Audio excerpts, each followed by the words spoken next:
Bueno, ¿se acuerdan que esta sesión se llama Oportunidad, Liderazgo y Conectividad en busca de la llave maestra de la dirección educativa? Y para eso tenemos un tercer invitado, para la tercera pata, para hablar de innovación educativa, que tan importante es. Se trata de Cristóbal Cobo y les voy a contar un poco quién es Cristóbal para quienes no lo conocen. Cristóbal es especialista senior en educación y tecnología, fundó y dirigió el Centro de Estudios Fundación Ceibal y fue investigador asociado del Instituto de Internet de la Universidad de Oxford. Es doctor en comunicación por la Universitat Autónoma de Barcelona y su trabajo se enfoca en 3 elementos claves: el futuro del aprendizaje, la cultura de la innovación y las tecnologías centradas en las personas. Sus libros más recientes son Acepto las condiciones, usos y abusos de las tecnologías digitales, Innovación pendiente y Expandir la universidad más allá de la enseñanza remota de emergencia. Ideas para un modelo o hacia un modelo híbrido post-pandemia, que está escrito en coautoría con el doctor Hugo Pardo. Cristóbal nos plantea en su ponencia esta pregunta: ¿aprender a conectarse o conectarse para aprender? Muy bienvenido, Cristóbal. Hola, ¿qué tal? Es una pregunta con muchas respuestas, así que vamos a explorar algunas de las dimensiones. Bueno, en primer lugar, agradecer la invitación. Es un placer estar sin estar con ustedes, acompañándolos a la distancia en esta nueva manera de estar, donde redefinimos el uso del tiempo y el espacio. Y quiero arrancar con esta pregunta que parece un poquito retórica, pero no lo es, porque estamos repensando las maneras de conectarnos, estamos repensando las maneras de intercambiar, las maneras de dialogar. Durante muchos años, probablemente la última década, se ha puesto mucho énfasis en el uso de las tecnologías digitales para conectarnos, para construir redes, para construir vínculos. Y ahora, como pueden ver en la imagen, algunas tecnologías nos están ayudando a monitorear cómo mantenemos la distancia de unos a otros, cómo mantenemos esta distancia social en épocas de pandemia. Es decir, hay una serie de profundas redefiniciones que es bien interesante analizar para ver qué retos traen y qué oportunidades, que yo creo que el valor de la reflexión hoy día justamente es hacernos esa pregunta, ¿no? De qué se abre y qué se cierra, qué preguntas quedan en el tintero. Y quiero arrancar con esto de cómo se están hoy día, en el contexto de esta pandemia tan compleja, reformulando algunos de los modelos de enseñanza. Pero para acercarnos a la educación, voy a arrancar por la gastronomía, porque me parece que podemos aprender algo para ir entrando en materia, para despertar el apetito intelectual, mirando qué han hecho los restaurantes. Muchos restaurantes durante la crisis han decidido simple y llanamente cerrar. Bajan la cortina y hasta que la pandemia no vuelva, no retoman sus actividades. En cambio, otros han decidido incorporar tecnología para ofrecer sus servicios desde una manera distinta, a través de una app, a través de un llamado telefónico. Ya la experiencia no es dentro del restaurante, sino que es fuera. Pero ese no es el final de la discusión. Otros restaurantes, en cambio, han utilizado parte de su infraestructura para recibir a algunos de sus clientes. En la misma infraestructura, pero con un uso del espacio un poco distinto. Y en cambio, otros restaurantes han ampliado el uso del espacio físico y han aprovechado otras instancias que puede ser la calle, un estacionamiento, una vereda, para repensar la idea de la prestación de servicios gastronómicos. Y de aquí, entre medio, las posibles combinaciones abren un enorme abanico de posibilidades. Gente que hoy día está participando en videoconferencias de almuerzo y trabaja con colegas, gente que se acostumbró a que su teléfono se convierta en el menú, gente que está en el mismo lugar sin estar en el mismo lugar, utilizando maneras distintas de interactuar, de comer con otros, y la infinita cantidad de servicios que se abren entre medio. Entonces, me parece que es una buena metáfora para que pensemos en el tema que nos conecta hoy día, que es cómo está pensándose esta reconfiguración desde la educación. Sabemos que la educación no es solamente pasar contenidos educativos del punto A al punto B.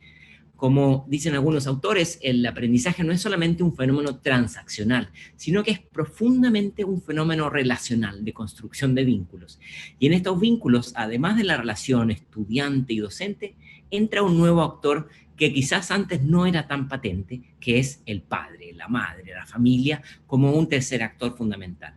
Hoy día la pandemia nos trae muchas preguntas complejas, ¿no? Muchos estudiantes que están con sensación de ansiedad, algo desmotivados, o docentes que se sienten un poco sobrellevados por la enorme cantidad de presión que sienten en estos momentos o agotados por la cantidad de canales que hay que activar, y los padres también un poco desorientados y preocupados. Entonces, a la hora de pensar en estrategias, es tan importante hacer un zoom a algunas preguntas que son centrales. Por ejemplo, ¿cómo hacer en estos momentos de pandemia para cubrir contenidos, pero sin que cubrir contenidos sacrifique el descubrir nuevos contenidos? Esta tensión entre currículum y exploraciones que van más allá del aprendizaje predefinido, que tiene que ver con un buen equilibrio entre apoyo para el aprendizaje y al mismo tiempo estimular un aprendizaje autodirigido que va mucho más allá de lo preestablecido. Y lo mismo con los docentes, por ejemplo. ¿Cómo ayudamos a los docentes a navegar en este contexto? ¿Cómo hacemos para acelerar la adquisición de habilidades y mantener la motivación en alto en momentos de cierta tensión o angustia? O los padres, ¿cómo hacer para darle a los padres herramientas para que aprendan a orientar a sus estudiantes, a sus hijos, perdón? Son algunas de las redefiniciones que hoy día vemos en este momento que yo creo que es una transición sumamente interesante. Una de las cosas que hemos visto de manera tradicional es que en los espacios de aprendizaje presenciales hay un uso del tiempo y el espacio, un aprendizaje sincrónico, por ejemplo, una clase expositiva tradicional o un trabajo en equipo donde estamos en el mismo lugar y en el mismo espacio, y al mismo tiempo, quiero decir, y la posibilidad de un aprendizaje presencial asincrónico, es decir, cuando yo estoy en la biblioteca estudiando, cuando estoy por ejemplo, en un proceso de lectura o haciendo alguna pequeña investigación. Y aquí entonces empiezan a salir otras posibilidades para empezar a diversificar. Por ejemplo, tenemos ahora el aprendizaje virtual sincrónico, como en este momento una videoconferencia donde estamos compartiendo el mismo momento desde lugares distintos, y la posibilidad de un aprendizaje asincrónico, por ejemplo, a través de foros, a través de SMS o a través de correos electrónicos. Podemos compartir el canal, pero ni el tiempo ni el espacio son los mismos. Entonces, si vemos aquí, tenemos un panorama enorme de posibilidades pedagógicas que nos han de llevar a construir un buen algoritmo de opciones según el contexto en el cual nosotros estemos pensando en una experiencia de aprendizaje. ¿Qué tecnología es la más adecuada para esta? Probablemente tener abiertas las opciones para un ecosistema diverso de tecnologías. En las últimas décadas hemos hablado mucho de las tecnologías digitales, pero hoy día la pandemia ha vuelto a poner sobre escena la televisión y la radio y también la importancia del libro impreso. ¿Cuál es mejor? Probablemente una buena combinación de distintas, y poder entender cuál es la fortaleza y bondad de cada una de ellas y las debilidades es fundamental. Por ejemplo, la televisión y la radio tienen de gran fortaleza que un enorme segmento de la población accede a ellos. En cambio, las tecnologías digitales no son de igual nivel de ubicuidad, y además de que no todos tienen acceso o no todos tienen conectividad, puede además requerir el desarrollo de ciertas habilidades digitales o pedagógicas para poder utilizarlas.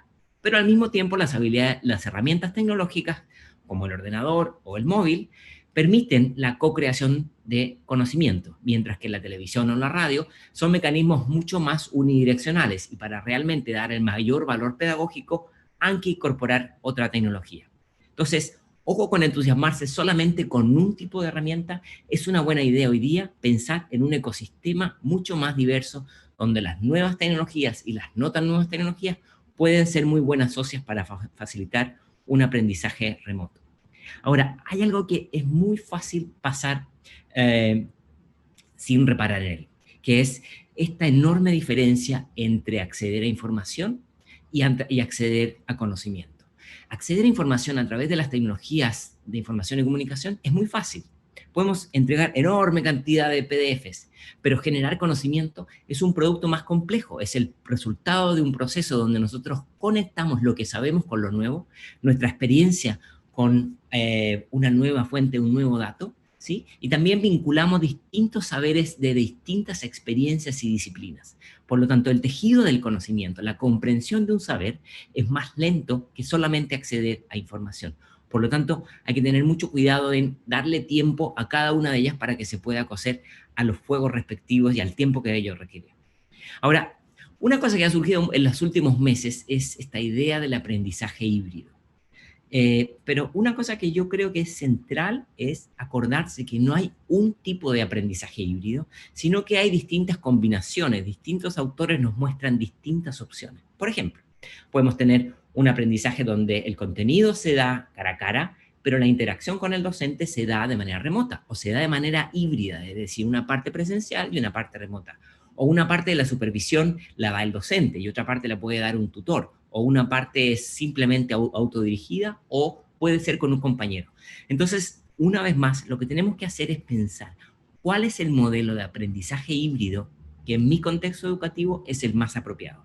Y, ¿por qué no decirlo? Es un momento de extraordinaria oportunidad para experimentar combinaciones que quizás hasta ahora no hemos combinado.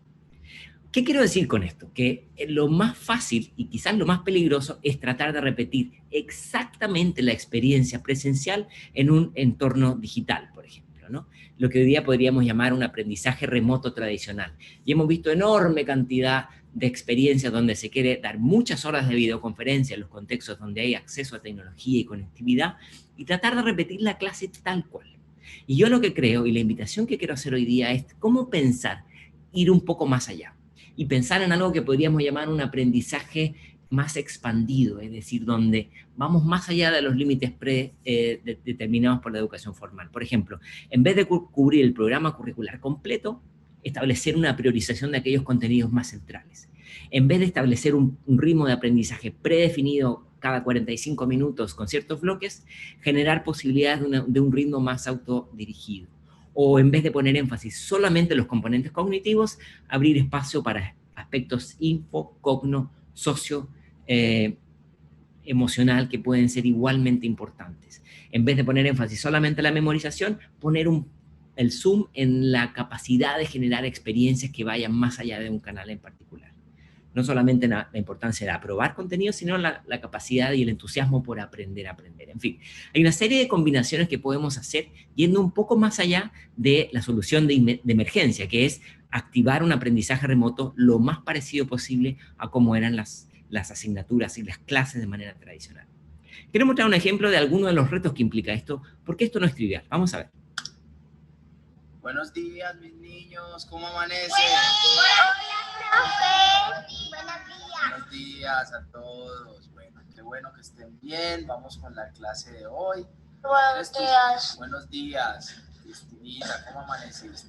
Únete a tus compañeros. Ayer estuvimos hablando de la creatividad. Hoy vamos a hablar... Hola, profe, ¿cómo estás? Buenos días, ya llegué. Buenos días, únete a ellos. Vamos a cerrar todos los micrófonos. ¿Listo? Cerramos los microfonitos. Eso. Hoy vamos a hablar de la paciencia. La paciencia es la... Hola, Santiaguito, buenos días. Siéntate ahí, cierra tu micrófono. Les decía, la paciencia es la actitud que hace que los seres humanos podamos... Cerremos los papitos que estén con los niños, ahí vamos a cerrar los micrófonos. ¿Listo? Cerremos todos los micrófonos. Listo. Gracias. Les decía, la paciencia es la actitud que hace que el ser humano... Hola, profe, qué pena, no me deja abrir el computador. Siéntate. ¡Ay, se acabó el papel! Vamos a, chicos, necesito que se concentren, los papitos que estén aquí, cierren todos los micrófonos, por favor. Gracias. Recuerden que la clase se acaba en 45 minutos, nos saca del aire, tenemos que aprovechar el tiempo. Listo. Les decía que la paciencia es la actitud que hace que los seres humanos podamos enfrentar las... Buenos días, profe. Buenos días, Sara, ¿cómo está? Buenos días. Siéntese, hija. Sí, cierren los micrófonos. Cierren los micrófonos todos, ¿ok? Los cerramos. Gracias. Gracias. Gracias. Bueno, Luciana, cierra el micrófono. Gracias. Pero ciérralo. No lo dejes abierto para decirme que bueno. Ciérralo. Gracias. Bueno, nadie dijo que esto era fácil. Sin embargo, hoy día podemos contar con herramientas adicionales que es importante tener en el radar. Y aquí yo quisiera explorar un momento con ustedes qué formatos y modalidades de enseñanza emergen hoy día a la luz de sistemas de gestión de información cada vez más avanzados y más eficientes. Voy a mostrar algunos ejemplos de herramientas tecnológicas que hacen lo que podríamos llamar un uso intensivo de los datos. Dos experiencias interesantes. La primera es una herramienta que utiliza inteligencia artificial para reconocimiento de voz y con ello asistir a los pequeños a aprender a leer.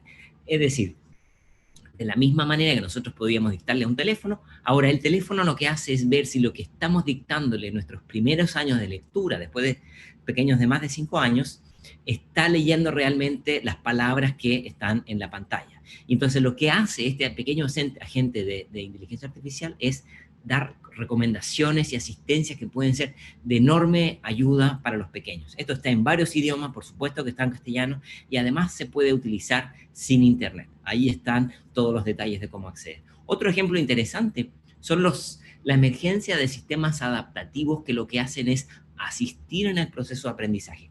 ¿Cómo funcionan? Bueno, estos sistemas tienen ciertas estructuras de distintos estilos de aprendizaje, y lo que hacen estos sistemas adaptativos es van aprendiendo de cómo nosotros aprendemos, cuál es nuestro nivel de avance, cuál es nuestro nivel de progresión, y entonces nos va haciendo recomendaciones que se ajustan a nuestro tipo de saber y a nuestros patrones de aprendizaje. Esto puede ser de enorme ayuda a la hora de asistir a un estudiante que esté rezagado, un estudiante que quiera aprender por su propia cuenta, o un docente que quiera estimular a los estudiantes a ir un poco más allá y después de clases acompañarse en el uso de este tipo de herramientas. Ambas son ejemplos de soluciones acompañadas fuertemente de un componente de inteligencia artificial. Pero hay otras.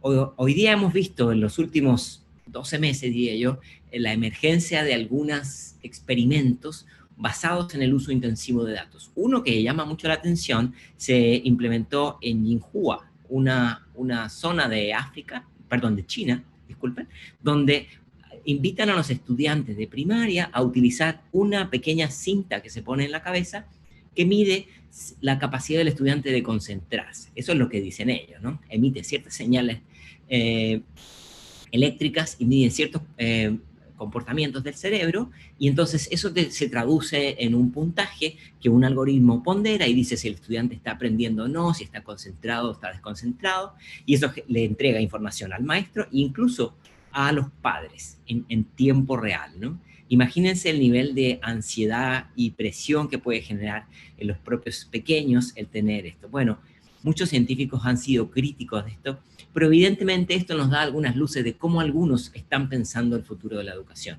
Y otra cosa que es menos ciencia ficción es la emergencia de los pequeños chatbots, estos sistemas de chat donde nosotros podemos interactuar no con una persona, sino con un agente automatizado que nos puede recordar alguna tarea, que nos puede dar algún pequeño reforzamiento de alguna actividad que hemos olvidado, dar alguna pregunta de entrenamiento o incluso ser una herramienta de evaluación automática. Existen una gran cantidad o una creciente cantidad de estas soluciones y yo los invito a verlas porque hoy día ya dejaron de ser ciencia ficción y son algoritmos que se entrenan en base a los datos que los propios estudiantes entregan. ¿Es esto bueno o malo? Bueno, esto es distinto al mundo en que muchos de nosotros nos tocó vivir. Y lo que yo sí quiero poner un énfasis es, esto ha de llevarnos a hacer algunas preguntas que son importantes. Por ejemplo, desde los estudiantes. Enseñar a los estudiantes que mientras más utilizan herramientas de inteligencia artificial o herramientas de análisis predictivo, como puede ser el motor de búsqueda o una herramienta de reconocimiento facial, hay que enseñar a los estudiantes a hacerse preguntas como, ¿quién es el dueño de mis datos? ¿Dónde se guardan? O si yo soy una institución educativa, ¿cuáles son los riesgos de confiar en sistemas que hacen un uso automatizado de las prácticas de aprendizaje? ¿Es recomendable o no incorporar la inteligencia artificial en la escuela? O si yo soy padre, ¿quién recopila los datos de mis hijos? ¿Cuándo se recopilan? ¿Qué pasa si esos datos son utilizados para otros fines que no fueron los planeados? Esto es lo que Harari llama una sociedad dataísta, donde se pone un enorme entusiasmo y fe en la relevancia de los datos. Yo no estoy diciendo que sea bueno o malo, pero estoy diciendo que para entrar en estas nuevas discusiones, que no me cabe duda que van a ser cada vez más importantes, vamos a tener que desarrollar un conjunto de habilidades que muchos de nosotros no tenemos. Por ejemplo, la Comisión Europea durante los últimos 10 años ha impulsado la idea de las competencias digitales ordenadas en 5 grandes áreas: comunicación y colaboración, creación de contenidos digitales, seguridad, resolución de problemas e información y alfabetización informacional. Y yo creo que hoy día, en una época donde la inteligencia artificial se hace cada vez más avanzada para reconocer voz, imagen, datos, dar recomendaciones, hacer análisis predictivo, vamos a tener que desarrollar en los jóvenes, en los estudiantes y en los cuerpos directivos habilidades vinculadas a esto. vinculadas a entender cómo se recopilan estos datos, cómo se utilizan, entender si es conveniente o no, y también pensar en cuáles pueden ser las implicancias no planeadas, cuáles pueden ser los riesgos éticos o los riesgos legales. Una vez más, para que cuando avancemos en esto, que nadie nos va a esperar porque va a seguir avanzando, tengamos las herramientas para poder tomar buenas decisiones. Muchos me han preguntado cómo hacemos para entrar en el mundo digital sin sacrificarlo todo. Y aquí entonces lo que tenemos que hacer es formarnos, contar con herramientas que nos sean de utilidad. Aquí quiero dejar dos. En primer lugar, ahí les dejo un enlace de algunas apps que son mucho más respetuosas con los datos personales, mucho más transparentes con el uso de nuestros datos. Y la otra herramienta es Data Detox, que tiene una página con contenidos en castellano, donde muestra cómo cuidar la privacidad, cómo favorecer un bienestar digital y cómo favorecer también que al entrar a Internet no renunciemos a la seguridad y la protección de las personas. Hoy día hemos visto que eso en algunos contextos es difícil, y entonces mientras más preparemos a las generaciones que vienen, en mejor pie van a estar. Quiero darles un ejemplo de un uso de inteligencia artificial, de reconocimiento facial o reconocimiento de cara, para algo que algunos podrían considerar lúdico. En este caso, para poner una máscara digital sobre una persona que podría ser un docente, o para generar juegos de roles en una videoconferencia. Vamos a ver algunos ejemplos de esto.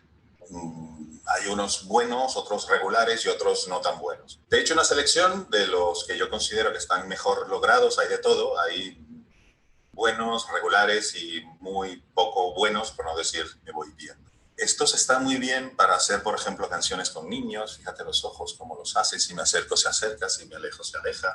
Y puede servir para eso, bailes y canciones y esto. Pero bueno, tienes un poco de todo. Aquí ya ves que hay un poco para todos los gustos. Muy actual.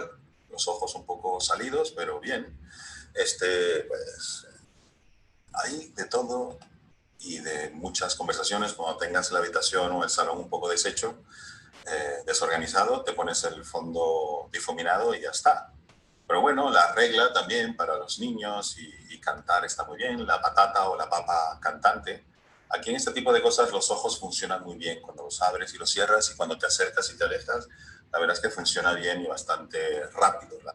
¿Es esto bueno o malo? Bueno, son recursos que hoy día están incorporándose y que los vamos a ver cada vez más ubicuos. Hace poco tiempo eran parte del laboratorio y hoy día empiezan a entrar en el pool de herramientas de los docentes.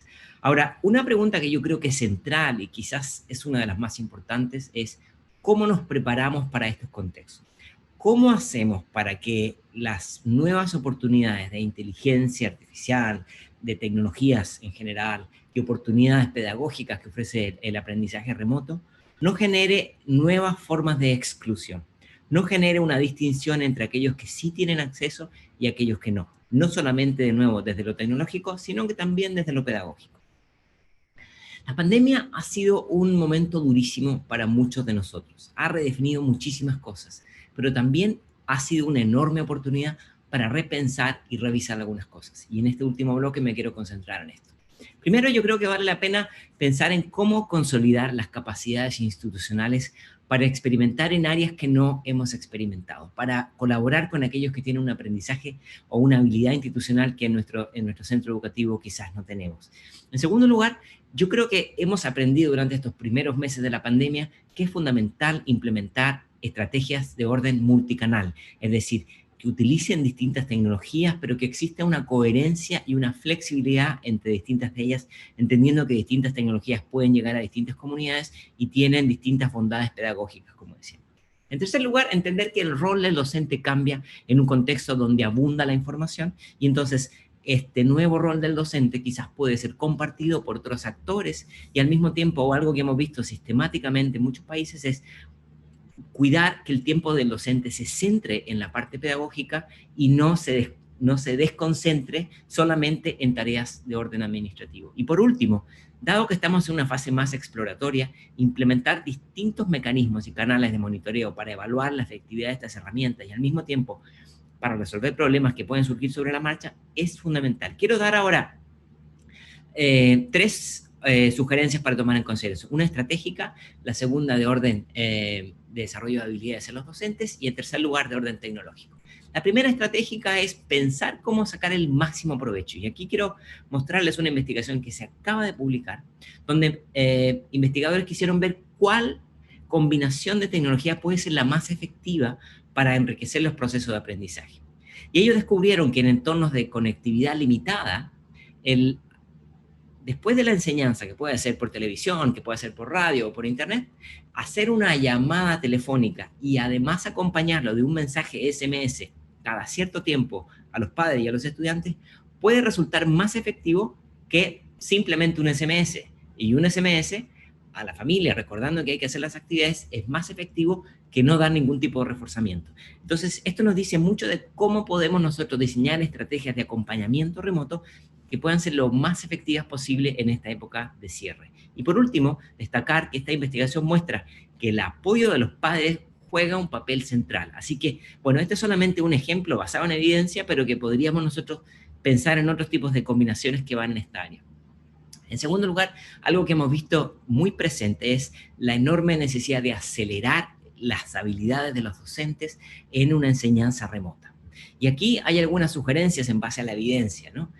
Quizás cuando pensemos en estrategias de formación, capacitación, reciclaje, como se llaman algunas partes de las habilidades de docentes, tenemos que pensar menos en talleres teóricos, discontinuos, un taller aislado, un día en la tarde nomás, o solamente destacando buenas prácticas, o solamente centrándose en las herramientas, o solamente hablando de lo que funciona online o offline, y pensar en una visión más transversal. ¿Qué significa eso?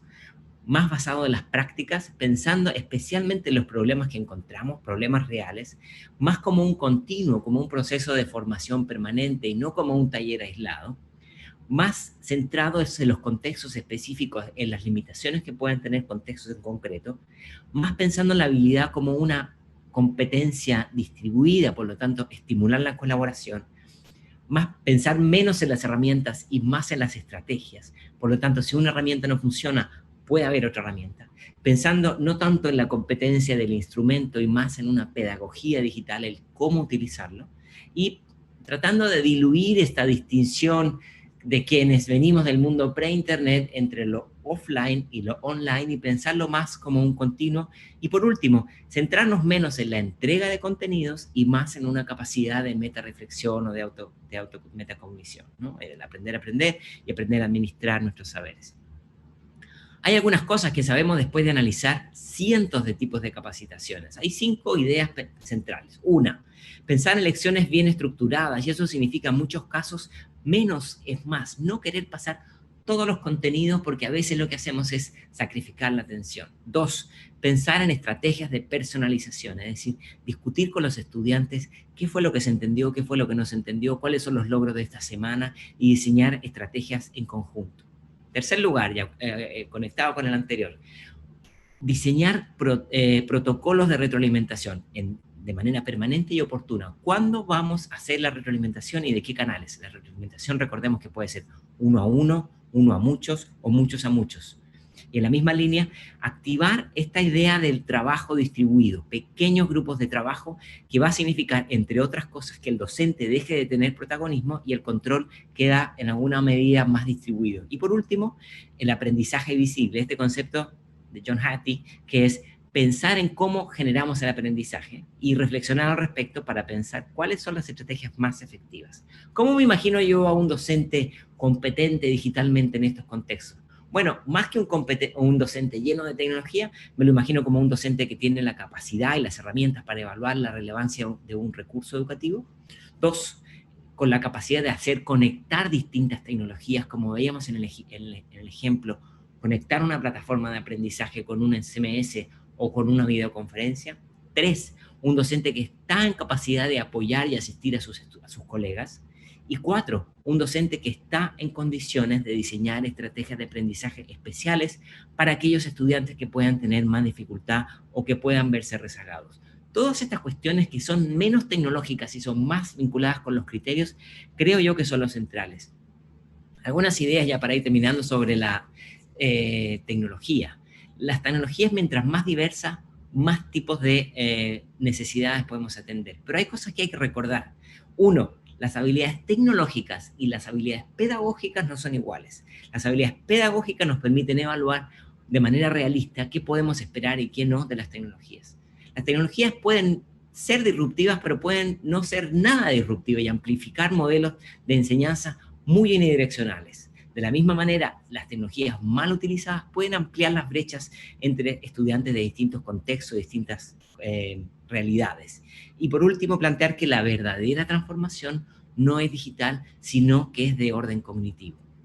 Ahora, algunos tips para considerar cuando pensamos en un diseño de estrategia. Uno, aprender a jerarquizar los contenidos que son fundamentales de aquellos que pueden ser complementarios. Dos, recordar que no se traduce en copiar y pegar un aula presencial a un aula virtual.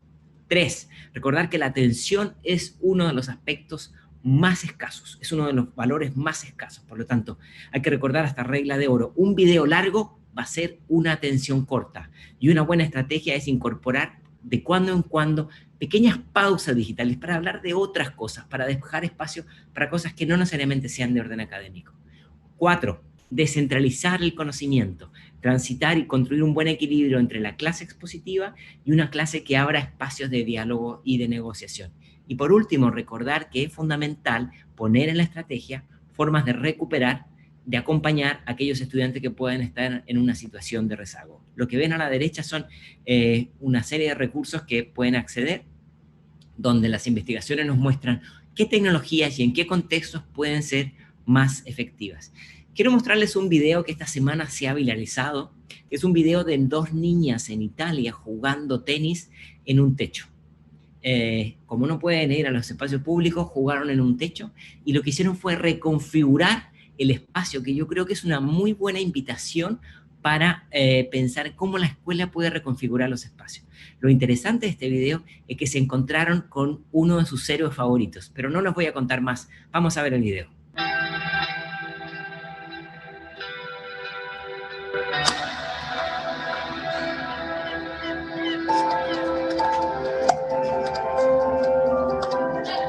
Io sono Vittoria e ho 13 anni. Io sono Carola, 11 anni. Durante la quarantena abbiamo deciso di provare a palleggiare da un terrazzo all'altro. Ma non pensavamo che questo video potesse avere così tanto successo.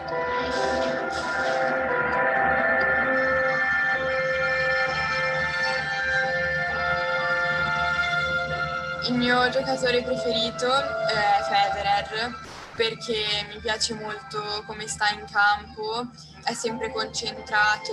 Se incontrassi Federer o gli salterei tipo addosso, oppure rimarrei un po' imbambolata. Sì, però per chiedere gli autografi a Federer devi fare il segno, tu non sai parlare lo svizzero. Se dovessi prendere ad esempio un colpo da Roger, credo che prenderei il suo rovescio. Vorrei avere l'eleganza di Federer nel gioco, però la forza di Nadal. Sì che Nadal e Federer sono 2 nemici comunque. Sì, però hanno anche un'amicizia tra loro. Tutte le volte che si sono giocati contro. Carola, ciao Vittoria, come stai? Non ci possiamo credere! C'è Federer sul nostro terrazzo. Shall we play it or no? Gioca a tennis con noi. È incredibile. Io svengo. No! C'è Federer sul nostro terrazzo! Vedo fuori! Ragazzi, questa qua è la racchetta di Federer. E questo è Federer! Stiamo andando a giocare con Federer, ve lo giuro. Non ci credo. Shall we have some fun? Ready to play? Yeah? Here we go.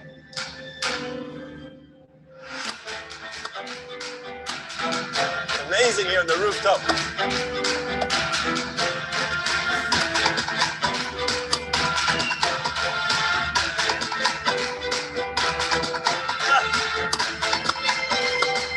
All right, here we go. Let's have some fun. Scusate! Into the macchina. Shall we grab some lunch? Some pasta? Adesso stiamo per andare a mangiare con lui a pranzo. Hello. Bueno, mientras ellos se van a comer, yo quiero ir a las conclusiones. Ya vimos a Federer, ya vimos el uso de los espacios, el uso de la tecnología, la reconfiguración, y eso me parece que nos abre la cancha para las ideas finales. Quiero plantearles 6 ideas que me parece resumen muchas de las cosas que hemos expuesto hoy día. En primer lugar, plantear que esta es una época difícil de mucha ansiedad, pero que también es una oportunidad. Se abren nuevas reglas, una escuela híbrida en transición tiene que estar abierta a la experimentación, tiene que estar abierta a construir nuevas reglas del juego, a generar nuevos protocolos, a combinar cosas que sabemos con cosas que no sabemos. En segundo lugar, esto tiene directa relación con la formación. ¿Cómo hacemos para prepararnos para situaciones más versátiles, donde el uso del tiempo y del espacio van a ser distintos, ¿no? Tenemos que pensar en estrategias que acompañen a los docentes para reimaginar esto con una mirada distinta, no hacer más de lo mismo, sino que hacer algo quizás un poco diferente, un poco nuevo, sin miedo a equivocarse. En tercer lugar, plantear que la enseñanza remota ha abierto papel y oportunidad para nuevos roles. Además del docente que da, imparte la asignatura, empiezan a aparecer otros actores que complementan, un tutor, un asistente que acompaña a los estudiantes, o fragmentar el grupo grande en grupos pequeños. Todos estos nos permiten reconfigurar el rol del docente quizás en distintos roles. El cuarto aspecto tiene que ver con la capacidad de cambio. Estos cambios no van a ocurrir de la noche a la mañana y tenemos que estar abiertos para entender que estos tránsitos van a requerir mucho liderazgo desde las autoridades y dar espacio a flexibilidad y también a ciertos niveles de autonomía. En quinto lugar, algo que me parece fundamental es entender que algunos estudiantes van a estar en una situación de mayor vulnerabilidad que otros. Y entender que estas desigualdades preexistentes se pueden amplificar en la época actual nos ha de llevar a desarrollar no solamente énfasis en asegurar que todos puedan tener la infraestructura básica, pero también ciertas habilidades centrales. Y por último, las familias han de jugar un papel central. Tenemos que buscar maneras de transferir competencias digitales en la comunidad, en la familia, y también entender cómo ellos pueden asistir y ser parte del proceso. Como dice el viejo Churchill, nunca hay que desaprovechar una buena crisis, y eso yo creo que es la invitación a la que los quiero dejar.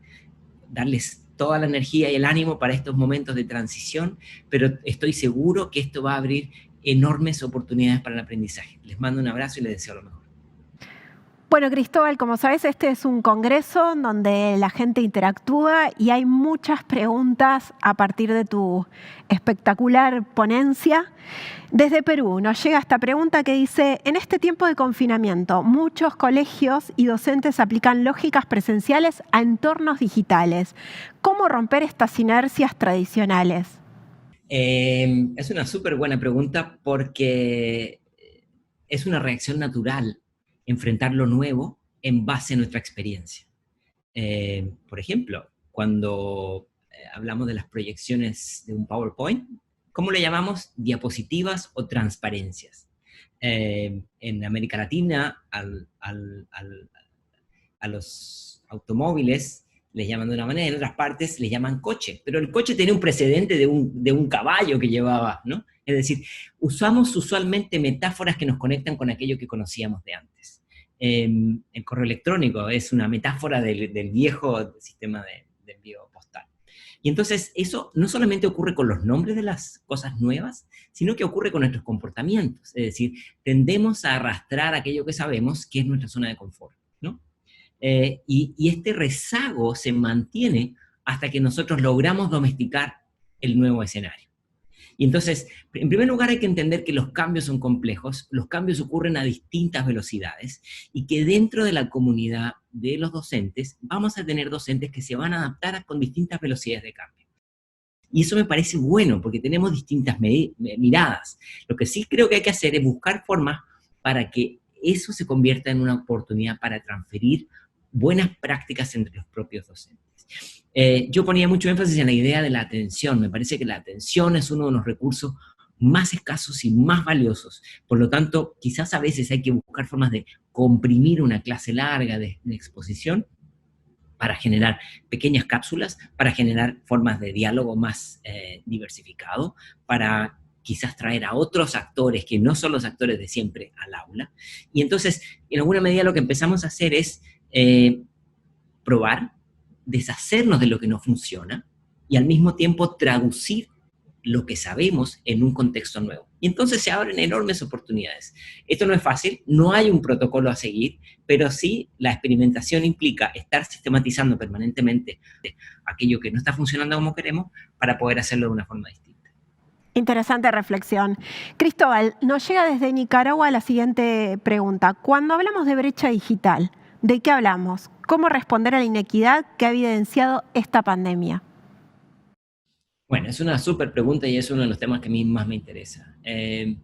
Las tecnologías abren oportunidades, abren formas de innovación, pero al mismo tiempo pueden generar de manera planeada o no formas de inequidad.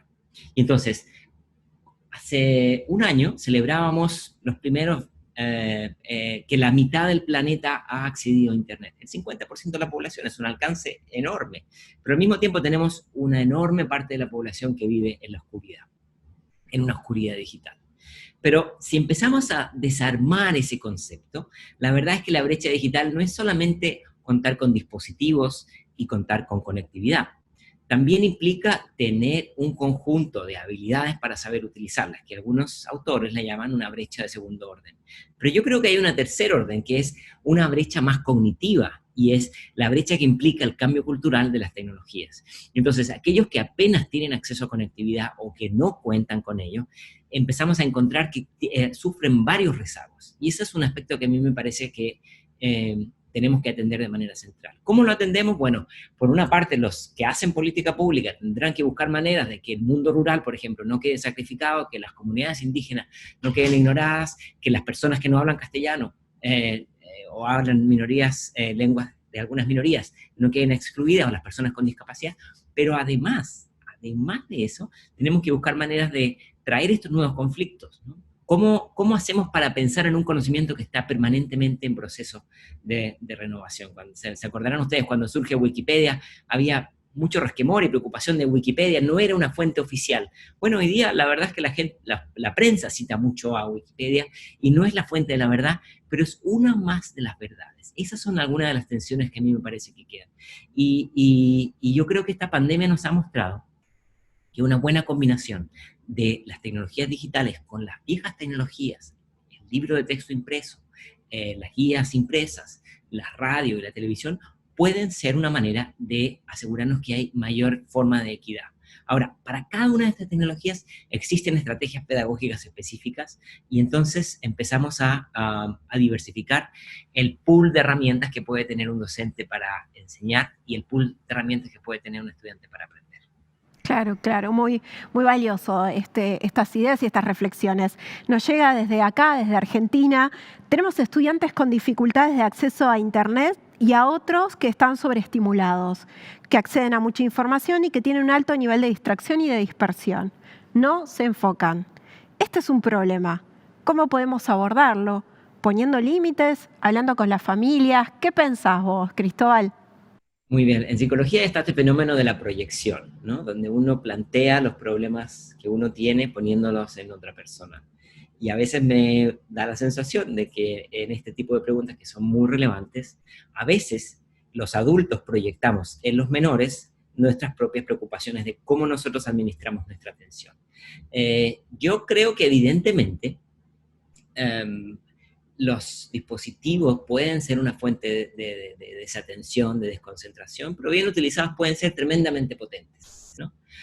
Ha sido súper interesante el ver el pre-post pandemia, porque la amnesia puede llegar rápida, pero hace 18 meses muchos sistemas educativos estaban hablando seriamente en cancelar o prohibir o minimizar al máximo el uso de las tecnologías, y hoy día todas las estrategias se centran en cómo aprovechar al máximo la tecnología. Parece que hay como una suerte como de disonancia cognitiva aquí, ¿no?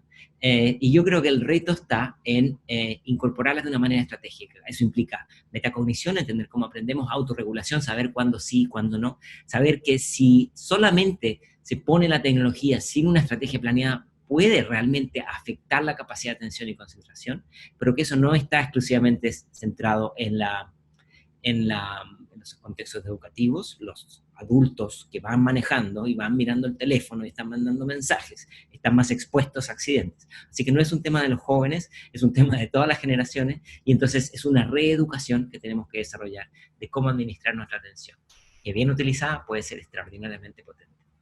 Perfecto, y es un compromiso compartido, como bien decís. Cristóbal, nos llega desde El Salvador. ¿Cómo garantizar una evaluación justa cuando estamos apenas tratando de construir una cultura de trabajo en línea? Es una buena pregunta, pero yo no sé si existen evaluaciones justas. Existen evaluaciones acordadas, ¿no? Donde usualmente el sujeto evaluado no forma parte de la discusión de lo que es relevante y no relevante en la evaluación. Yo creo que una evaluación justa, y existen académicos y educadores que lo hacen, definen la evaluación con el propio estudiante. Por ejemplo, podemos construir una rúbrica de aprendizaje que nos permita trazar trayectorias de los procesos de aprendizaje que ocurren de manera individual y colectiva, pero que las dimensiones que consideramos relevantes no las defina solamente el sujeto que enseña, sino que el sujeto que aprende y el sujeto que es evaluado. Es decir, convertir la evaluación en un espacio de conversación. ¿Por qué? Porque de esa manera, entonces, tenemos una mirada mucho más rica, donde no se centra solamente en la transferencia de conocimiento o en la memorización, sino que en los retos cognitivos que eso puede ofrecer. En segundo lugar, yo creo que es hoy día más importante que nunca diversificar las formas de evaluar. Las evaluaciones más tradicionales, estandarizadas, de selección múltiple, yo creo que han de complementarse con otros tipos de evaluaciones que nos permitan, por ejemplo, identificar la situación de estrés en la que se encuentran los estudiantes. Muchas universidades, muchos sistemas educativos hoy día han decidido suspender la evaluación porque la evaluación hoy día no cuenta con las garantías para someterse a los contextos actuales. Pero también ha sido una oportunidad para experimentar otras formas de evaluación. Tengo algunos colegas que lo que hacen es evaluar no el dominio en el saber, sino que evaluar la capacidad de enseñar a otros lo que yo sé. Y entonces con eso lo que puedo hacer yo es apoyar, el que sabe más puede apoyar al que sabe menos, y al mismo tiempo convertimos la evaluación en un proceso mucho más social y colectivo, que al final del día es como nosotros mostramos lo que sabemos cuando estamos allá afuera en la calle, en la vida profesional, en la vida normal. Nuestros saberes se muestran no con una evaluación diaria, sino con la capacidad de aplicar los saberes. Exacto, bueno, valiosa reflexión. Desde México elegimos la última pregunta y es un poco una pregunta para terminar. ¿Qué lecciones crees que los rectores de centros debemos aprender cuando esto pase? ¿Cuáles son esas lecciones que deberíamos tener en cuenta? Muy bien. Yo creo que, en primer lugar, entender que esta es una situación sin precedentes. Una pandemia de esta escala no había ocurrido en un siglo y por lo tanto es muy normal que hagamos cosas que no resulten de la manera apropiada y que a veces puede terminar funcionando justamente de la manera inversa como nosotros lo planeábamos.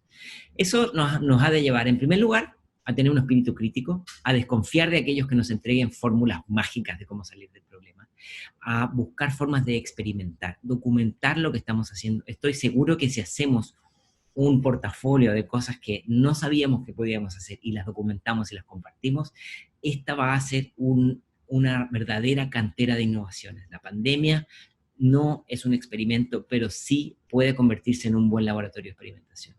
Yo creo también que este es un momento de diálogo donde los directores de colegios y de escuelas han de activar comisiones, que haya docentes, que haya padres, que haya estudiantes, y que veamos qué cosas quizás se están desviando, qué cosas podemos incorporar o deshacernos, ¿no?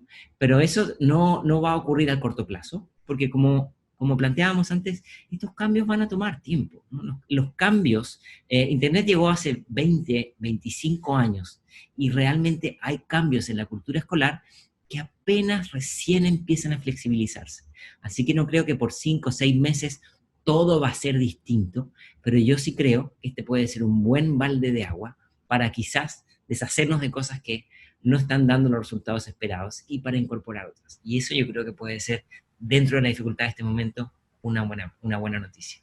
Excelente, bueno, interesantísimas las reflexiones, Cristóbal, siempre es un gusto escucharte y sin duda nos llevamos algunas llaves para abrir los centros educativos online y presencial. Bueno, Melina, eso es todo por mi parte. Quiero agradecerte a ti y a toda la comunidad de esta oportunidad. Nos vamos a mantener realmente conectados con una C grande y les deseo el mejor de los éxitos en esta jornada.